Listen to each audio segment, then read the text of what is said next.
حضرت شداد بن اوس رضی اللہ تعالیٰ عنہ سے روایت ہے کہ نبی اکرم صلی اللہ علیہ وسلم نے فرمایا، سب سے اہم اور افضل استغفار یہ ہے کہ بندہ کہے، اے اللہ تو میرا رب ہے، تیرے سوا کوئی معبود نہیں، تو میرا خالق ہے، میں تیرا بندہ ہوں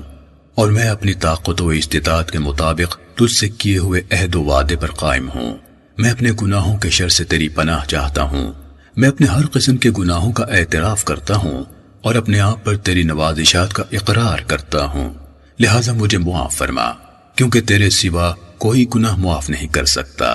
اگر کوئی شخص یقین و ایمان کے ساتھ صبح کے وقت یہ کلمات پڑھے پھر مر جائے تو لازماً جنت میں داخل ہوگا، اور اگر شام کے وقت یہی کلمات یقین و ایمان رکھتے ہوئے کہے اور مر جائے تو لازماً جنت میں داخل ہوگا۔ ولید بن ثعلبہ نے اس یعنی حسین المعلم کی مخالفت کی ہے۔ سنن نسائی حدیث نمبر 5524۔ حضرت ہلال بن یصاف سے منقول ہے کہ میں نے نبی اکرم صلی اللہ علیہ وسلم کی زوجہ محترمہ ام المومنین حضرت عائشہ رضی اللہ تعالیٰ عنہ سے پوچھا، رسول اللہ صلی اللہ علیہ وسلم اپنی وفات سے قبل کون سی دعا زیادہ پڑھتے تھے؟ انہوں نے فرمایا، یہ دعا زیادہ پڑھتے تھے،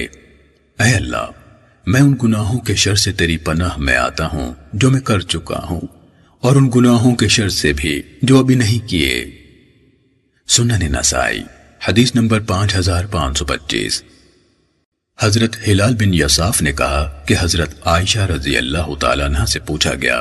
نبی اکرم صلی اللہ علیہ وسلم اکثر کون سی دعا کیا کرتے تھے؟ انہوں نے فرمایا، آپ اکثر یہ دعا فرمایا کرتے تھے،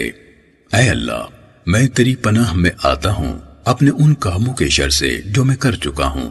اور ان کاموں کے شر سے جو میں نے ابھی نہیں کیے۔